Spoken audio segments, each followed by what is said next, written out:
அப்படி ஆமாம், அப்படி தயார் பண்ணுறதுக்கு பேர் தான் பயிர் விலகு தூரம். ரெண்டாவது வந்து அப்படி நம்ம விதையை நம்ம பயன்படுத்தி இது பண்ணும்போது அதில் வந்து கலப்பு எதுவுமே இருக்கக்கூடாது.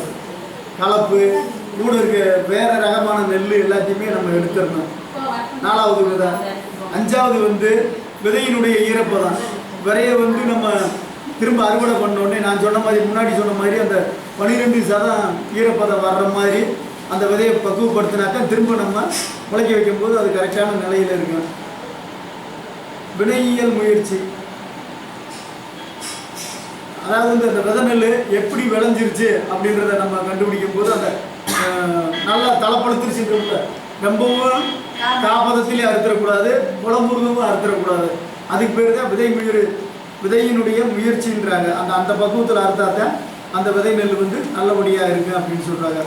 விதை சான்று, உற்பத்தி செய்யப்பட்ட தரமான விதை என சான்று அளிக்கப்படும். இதை பூரா நம்ம இது பண்ண பிறகு இதுக்கு வந்து கவர்மெண்ட்லேருந்து ஒரு அதிகாரி இருக்காங்க. இந்த நம்ம கொடுத்த விதை பூரா சரிதானா அப்படின்னு பண்ண பிறகுதான் அது வந்து நம்ம தயார் பண்ணக்கூடிய விதை வந்து இது வந்து விவசாயிகளுக்கு கொடுக்கலாமான்றத கடைசி நிலைக்கு போகணும். இந்த மாதிரி தான் நம்ம விதை நெல் தான் தயார் பண்ணணும்.